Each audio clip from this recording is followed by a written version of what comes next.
আসসালামু আলাইকুম সম্মানিত বন্ধুরা, ইসলামিক মিডিয়ার পক্ষ থেকে আপনাকে জানাই শুভেচ্ছা।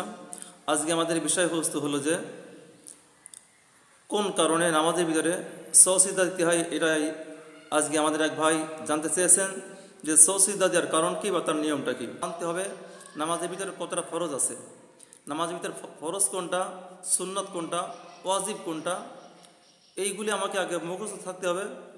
তাইলে আমি বুঝতে পারবো যে কখন আমাকে নামাজের ভিতরে সৌসিদা দিতে হবে, বা আমি যে ভুল কাজ করেছি তাহলে আমাকে এখন সৌসিদা দেওয়া লাগবে কিনা।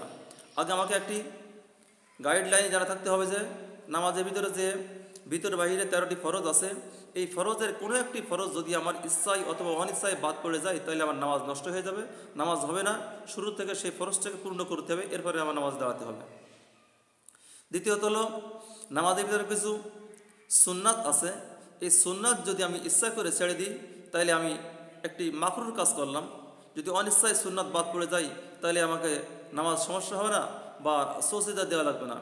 নামাজের ভিতরে 14টা ওয়াজিব আছে, এই ওয়াজিবের কোনো একটি যদি আমি আপনি ইচ্ছা করে বাদ দিয়ে দিই নামাজ নষ্ট হয়ে যাবে। আর যদি আপনার অনিচ্ছায় যদি কোনো ওয়াজিব বাদ পড়ে যায় বা স্থান পরিবর্তন হয়ে যায় তাহলে আমাকে তখন সৌসিদা দেওয়া লাগে। নামাজের ভিতরে ওয়াজিব কোনগুলি এইটা আমাকে এখন জানতে হবে। ইনশাআল্লাহ আগামী কোনো একটি ভিডিওতে আমি আপনাদেরকে জানাবো যে নামাজের ভিতরে ওয়াজিব কোনটা কোনটা বা নামাজের ওয়াজিব কয়টা, এই সম্পর্কে ইনশাআল্লাহ আমরা আগামী কোনো একটি ভিডিওতে আলোচনা করব। তো আজকে এ পর্যন্ত শেষ। সবাই ভালো থাকবেন, সুস্থ থাকবেন। আসসালামু আলাইকুম ওয়া রাহমাতুল্লাহ।